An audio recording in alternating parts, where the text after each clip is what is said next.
Mornings in Florida start early. The sun rising from the eastern horizon cast a golden light on the white sand of Miami Beach. In a condominium along the shoreline, Melissa Carter quietly awoke. Looking at her 7-year-old son Jacob's sleeping face in the bed next to hers, she smiled gently. It was the morning of the third day of their trip. She couldn't have expected that this vacation would be anything but peaceful. "Mom, are you up?" Jacob said in a small voice, rubbing his eyes. "Good morning." Melissa stroked her son's tousled hair. "It looks like we'll have a lovely beach day today." The phone rang, and despite the early hour, Mom flashed on the screen. Melissa let out a small sigh before answering. "Good morning, Mom." "Melissa, what are your plans for today?" Carol Wilson's voice had its usual hurried tone. "Mom, it's only 7 o'clock. I was planning to have breakfast with Jacob and then meet you at the beach around 10, remember? You're sleeping in that late. Vanessa and her children have been up for an hour already. Her kids are in the habit of rising early." Melissa closed her eyes and slowly counted to 10. Her life had been a series of conversations like this. Her mother Carol couldn't help but criticize Melissa's parenting choices. "Fine, but let's still meet at 10 as planned." After hanging up, Melissa turned to Jacob. "Are you looking forward to meeting Grandma, Aunt Vanessa, and your cousins at the beach?" Jacob thought for a moment before answering. "Well, I want to play with Ethan and Olivia, but I don't think Grandma likes me." Melissa's heart ached. Her son had picked up on his grandmother's subtle attitude. "That's not true. Grandma is just a little strict," she answered, carefully choosing her words. Jacob's birth wasn't planned. When Melissa was 28, she became pregnant after a brief relationship, and the man disappeared without taking responsibility. Her mother Carol and sister Vanessa strongly opposed Melissa becoming a single mother. Carol called it shameful, and Vanessa said, "You can't handle it." But Melissa didn't change her mind. Without interrupting her career at an advertising agency, she was promoted to marketing director and raised her son well.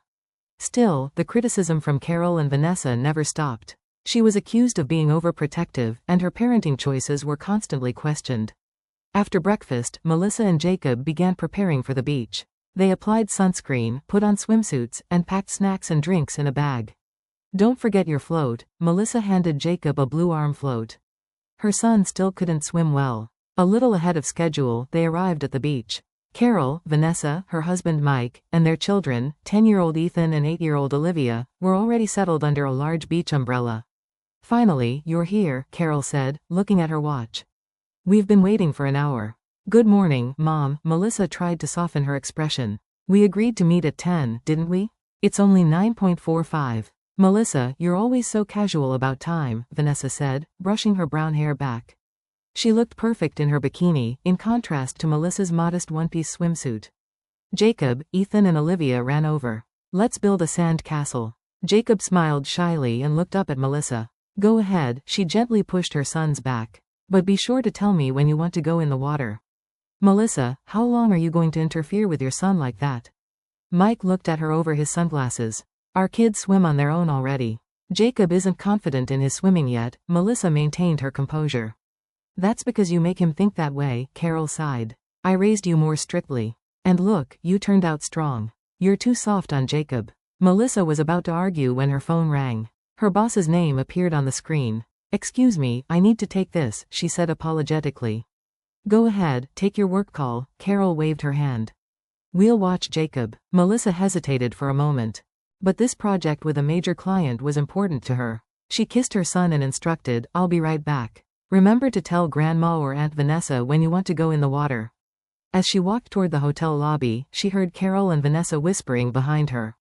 "She's really overprotective, isn't she? Jacob needs to learn more independence. Maybe today's a good opportunity." Melissa felt uneasy, but her phone rang again and she left the beach. As Melissa disappeared into the hotel lobby, Carol gave Vanessa a meaningful look. The two had been critical of Melissa's overprotective parenting style for years. "This is our chance," Carol said in a low voice.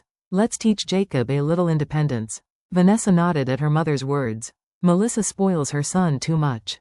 Our children are more independent." On the beach, the three children had started building a sand castle. After a while, Jacob began gazing toward the ocean. Other children playing at the water's edge looked like they were having fun. "Grandma, can I go in the water?" Jacob asked, holding his blue float. Carol smiled at her grandson. "Of course, Jacob. You're a big boy now, you can play by yourself."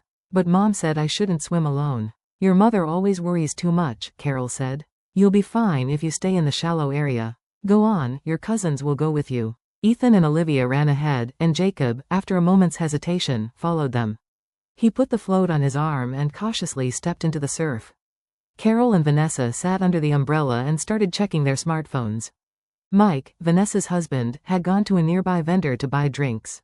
Look at this, Vanessa showed her mother the screen. Reviews of the resort. This hotel has a terrible reputation. That's because Melissa chose it, Carol replied. She never does enough research. The two laughed together and became absorbed in checking social media and messages.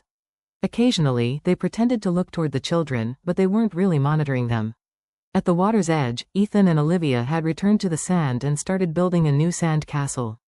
But Jacob was still in the ocean. He had been playing in the shallow water, but the tide was gradually carrying him out to sea. His small body was being tossed around by the deceptively calm surface. "Grandma," Jacob called out, but his voice was lost in the wind. "I can't get back." Carol and Vanessa didn't look up from their smartphone screens. Ethan and Olivia were also absorbed in their play and didn't notice their cousin was in trouble. "Help." Jacob's voice grew fainter. The blue float kept him on the surface, but his feet could no longer feel the sand. With eyes wide with fear, staring at the shore, he drifted further and further away. When Mike returned with drinks, he looked around and asked, "Where are the kids?" "Playing over there," Vanessa pointed toward the ocean. "Where's Jacob?" Mike asked, seeing Ethan and Olivia on the sand. Vanessa finally looked up and said, "He was just there a minute ago." She looked around but couldn't see Jacob. "He probably went to the bathroom," Carol said indifferently. "Melissa should be back soon anyway." Just then, Melissa returned to the beach. She hurried to her family, searching for her son. "Where's Jacob?" Anxiety seeped into Melissa's voice. "I don't know, playing somewhere." Carol shrugged. "Did he go in the water?" Melissa's voice grew stronger. "For a little while," Vanessa answered. "But we were watching. He's probably playing with other kids." Melissa quickly looked around. "But his things are here. He wouldn't go off alone." "Where is he?" At her panic, Carol rolled her eyes. "Melissa, you're being dramatic. He'll come back on his own. Children need to learn independence." The blood drained from Melissa's face. She started running along the beach, calling her son's name and asking people nearby. Then suddenly, she stopped and looked out to sea. Far out in the waves, she could see a blue float and a small head. "Jacob." Melissa's scream echoed across the beach. There, out in the water. She jumped into the ocean and desperately started swimming, but was pushed back by the waves. Hearing her cries, a nearby lifeguard assessed the situation and immediately headed to the rescue. One of the surfers also grabbed his board and paddled out. Carol and Vanessa finally began to grasp the seriousness of the situation and came to the water's edge. "No way." Vanessa's eyes widened. "We were watching," Carol said weakly. "We only looked away for a moment." But Melissa wasn't listening to their excuses. She collapsed to her knees on the sand, continuing to call her son's name. A crowd began to gather, many looking out to sea. The lifeguard and surfer reached Jacob and carried the unconscious boy to shore. Melissa rushed to her son's side, breathless. Jacob's lips were blue, his face pale. My son, my son," Melissa cried, throwing herself over Jacob's body. The lifeguard quickly began CPR and someone had called an ambulance. As the entire beach was gripped with tension and fear, Carol and Vanessa stood at a distance. Their faces showed terror and a slowly dawning sense of guilt. The hospital waiting room was wrapped in heavy silence. Melissa covered her face with both hands, occasionally trembling as she waited for the doctor's report. Beside her, Carol and Vanessa sat anxiously. Mike had taken the children back to the hotel. "It was an accident," Carol broke the silence. "It could happen to anyone." Melissa slowly raised her face and stared at her mother with frozen eyes. Her voice was low and controlled, but the anger in it was clear. "An accident. Mom, you weren't watching him. He's only 7 years old." "Melissa, we were watching," Vanessa defended. "We only looked away for a second." "A second." Melissa's voice rose. "He was swept out to sea. You knew he couldn't swim." "That's because you're coddling him," Carol counterattacked. "In our day, children learned to swim much earlier." As Melissa was about to respond, a doctor in a white coat entered the waiting room. She immediately stood up. "Jacob." Her voice trembled. "Miss Carter," the doctor said quietly, "your son has pulled through. We resuscitated him and his condition is stable." Melissa's knees gave way, and she collapsed into the chair. However, the doctor continued, "He swallowed a significant amount of seawater. There's damage to his lungs, and we need to monitor him carefully. Also, there's a possibility that oxygen to his brain was temporarily reduced." Will he be okay? Melissa asked in a shaking voice. The next 24 hours are critical. He's currently on a ventilator, but once he regains consciousness, we should be able to remove it. The doctor placed a hand on Melissa's shoulder. Be strong. You'll be able to see him soon. After the doctor left, a heavy silence fell again. Melissa stared at the ceiling, holding back tears. Her heart was a confusing mix of fear and anger. Melissa, Carol said, we had no idea this would happen. No idea. Melissa tried to control her voice, but failed. You promised to watch him. He's still a child. It's because you're always overprotective, Vanessa argued. We were just trying to teach him a little independence. Independence. Melissa stood up and confronted the two. He nearly drowned. What if he had died? Would you still say you were teaching him independence? Vanessa's face paled. Don't say it like that. Face reality. Melissa pointed at them with a trembling finger. You were busy with your smartphones and ignored my son. Were you teaching independence while staring at your phones? Carol's expression hardened. Melissa, you always blame us. You're deflecting from your own responsibility. My responsibility. Fire lit in Melissa's eyes. How am I to blame? Because you spoiled him and made him weak, Carol said coolly. Other children are stronger. You chose to take that work call. If you had been there. Melissa's hand rose, and for a moment, she almost slapped her mother. But at the last second, she restrained herself. You're blaming me. Her voice trembled. I trusted you. I trusted my family. That was my mistake. Just then, a woman in white scrubs entered the room. Ms. Carter. I'm Lisa, the hospital's social worker. Melissa took a deep breath and turned. Yes, that's me. May I speak with you for a moment? Lisa smiled kindly at Melissa. Also, I'd like to talk to everyone involved to understand the circumstances of the accident. Carol stiffened. What do you mean? It's standard procedure, Lisa replied calmly. When a child sustains a serious injury, especially when there might be supervision issues involved, we need to clarify the situation. Supervision issues. Vanessa raised her voice. It was an accident. Vanessa, Melissa said in a tired voice. Tell the truth. The social worker interviewed the three women separately. When Melissa finished talking first and headed to the ICU, a nurse guided her to a small private room. There, surrounded by tubes and machines, lay Jacob. His small body looked even smaller in the bed, and his face was pale. Melissa took her son's hand and kissed his forehead. Mommy's here, Jacob. You're safe now. Hours passed, and as night deepened, Jacob's condition gradually improved. Near dawn, he finally opened his eyes. Mom. His voice was faint. Jacob. Melissa shed tears of joy. It's okay, you're safe. The doctor was called and checked Jacob's condition. Very good signs, he said. We can probably remove the ventilator. Once the tube was removed, Jacob began speaking in a hoarse voice. I was scared, Mom. I know, you were so brave, Melissa said. What happened? Can you tell me? Jacob thought for a moment before saying, Grandma said I could go in the water. But the waves were strong. I called for help. But Grandma and Aunt Vanessa were looking at their phones. As his words trailed off, social worker Lisa quietly entered the room. She had heard Jacob's words. Hello, Jacob, she smiled gently. How are you feeling? My throat hurts, he answered. Lisa gave Melissa a look. May I speak with him? You can stay if you like. Lisa gently asked Jacob what had happened. The boy told her honestly. How his grandmother and aunt were checking their phones and didn't notice when he called for help. How he was swept away by the waves and thought he couldn't get back. Everything. Lisa nodded as she took notes. Thank you, Jacob. You're very brave. When she and Melissa stepped into the hallway, two police officers were waiting. Miss Carter, one officer said, we'd like to talk to you about your son's accident.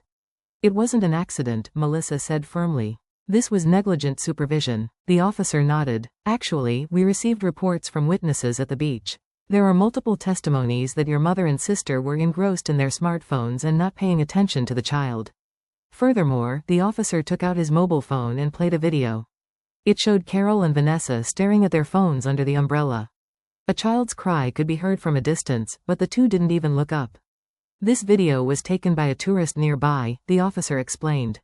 They said they heard your son calling for help. Melissa's hands shook. Seeing the evidence, her anger had turned to deep sadness. We're initiating an investigation for suspected child abuse and neglect, the officer said quietly. We'd appreciate your cooperation. Melissa nodded. Anything. Down the hallway, Carol and Vanessa were surrounded by police officers. Fear was evident on their faces. Melissa stared at them for a moment before returning to her son's room. A week after Jacob was discharged from the hospital, Melissa's Miami apartment was filled with bouquets and cards sent by strangers. The beach incident had been covered by local news and quickly spread on social media. The video had been viewed millions of times and became known nationwide with the title, "Grandmother Engrossed in Smartphone and Dangerous Grandson." Jacob sat on the living room sofa watching television, but his eyes were vacant. Since being discharged, he was no longer the active child he once was. He suffered from nightmares at night and even refused to get into the bathtub. A child psychologist diagnosed him with water phobia and symptoms of PTSD. Melissa stood by the window, clutching her mobile phone. She had just spoken with her lawyer this morning. "Ms. Carter," lawyer Alex Morrison had said, "this isn't just a family dispute. Your mother and sister clearly neglected their supervisory duties, resulting in serious harm to your son. There are sufficient grounds for a civil lawsuit." Melissa sighed. She felt hesitant about legally suing her mother and sister. Still, the medical expenses and psychological therapy costs for her son's recovery were enormous.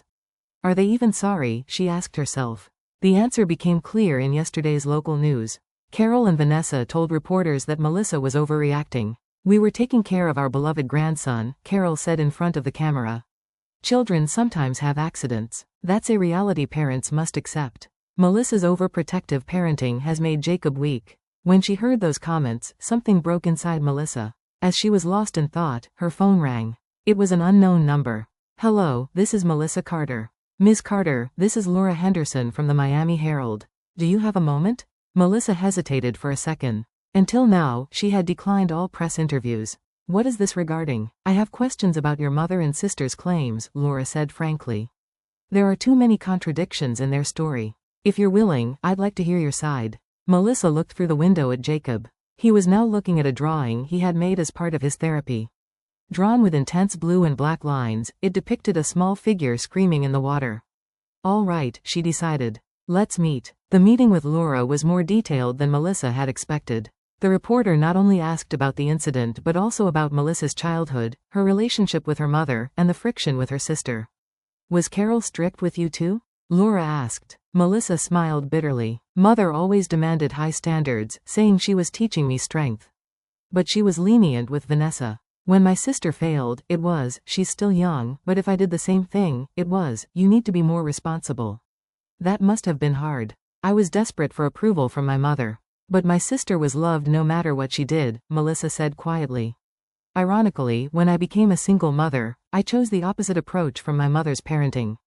Maybe I am overprotective, but I wanted to always give Jacob safety and love."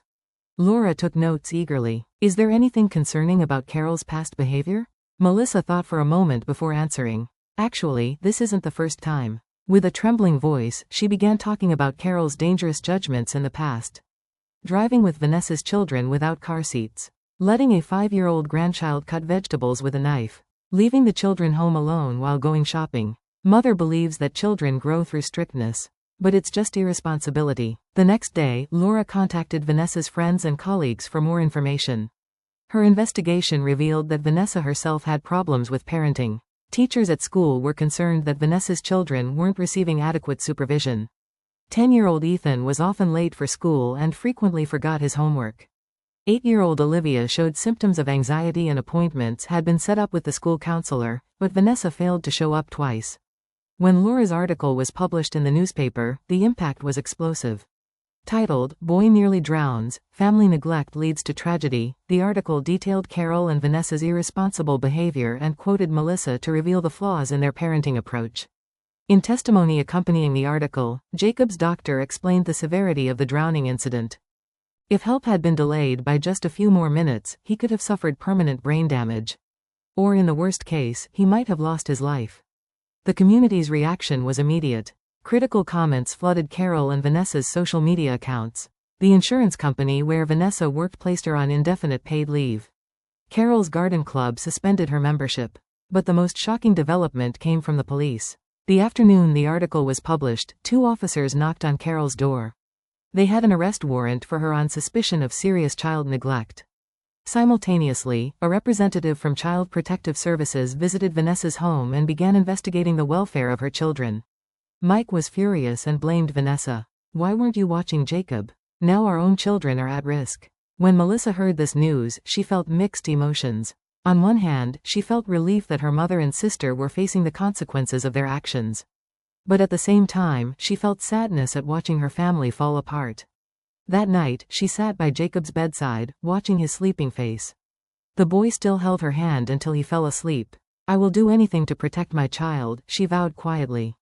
"Even if it's against my own family." The next morning, Melissa's phone rang. The screen displayed, "Vanessa." She took a deep breath before answering. "Melissa," Vanessa's voice sounded tearful. "Help me. Mike is talking about divorce. He says he'll seek custody of the children." Melissa listened silently. "What should I do?" Vanessa began crying. "You understand, don't you? How terrifying it is to lose your children." "I do understand," Melissa answered quietly. "That's why I can't forgive you and Mom. But, we're family." "Yes, we're family," Melissa looked out the window. "But being family doesn't give you permission to cause harm. Especially to children." On the other end of the phone, Vanessa fell silent. A year later, on a beach a little way from Miami, Melissa sat on the sand. Next to her, Jacob was practicing swimming in the shallow water with an instructor. He wore a blue rash guard over his swimsuit and followed the instructions with a serious expression. A year after the incident, their lives had changed dramatically. Jacob attended therapy twice a week, gradually confronting his fear of water. During the first few months, he was troubled by nightmares and even refused to get into the bathtub, but supported by persistent therapy and his mother's love, he recovered little by little. Today was his first day going into the ocean. "Mom, did you see? I could swim." Jacob called out joyfully. "I saw, that's amazing." Melissa waved, feeling a small victory in her heart. She herself had been attending therapy, confronting the complex relationship with her mother and sister. The anger and sadness hadn't completely disappeared, but she had learned how to move forward. The legal outcomes had also been determined. Carol was found guilty of child endangerment through gross negligence and received a suspended sentence. The judge ordered her to perform 200 hours of community service and participate in a child safety program. Vanessa had divorced Mike and was in the midst of a bitter custody battle for her children. She too was ordered to perform community service and attend classes to learn about parental responsibility. Melissa's mobile phone rang and she picked it up. The display showed support group meeting. After the incident, she had started a support group called Parents Protecting Children's Safety. It was a place to share experiences with other parents who had similar experiences and discuss child safety and family toxicity. As she checked that alarm, another message came in. It was a contact from a local newspaper. She had recently started writing a column about child safety. As sunset approached and the instructor announced the end of the lesson, Jacob ran proudly to his mother. "Can we come again tomorrow?" he asked, his eyes shining. Of course, Melissa hugged her son. "You are truly brave." As they prepared to leave the beach, Melissa glanced toward the ocean. The place where last year's tragedy occurred was visible in the distance. She took a deep breath, trying to release that memory. Meanwhile, in another part of the city, Carol was working at a child protection facility as part of her community service. On the surface, she showed signs of remorse, but her messages to friends still seeped with anger toward Melissa. "She dragged me into court. Even though we're family," she wrote. Vanessa was in a similar situation. In her classes on parental responsibility, she played the role of an exemplary student, but in her heart, she still believed she was the victim. She still didn't understand the depth of the wound her actions had inflicted on Jacob. But for Melissa and Jacob, today was a day of new beginnings. Despite carrying the pain of the past, they were moving forward one step at a time.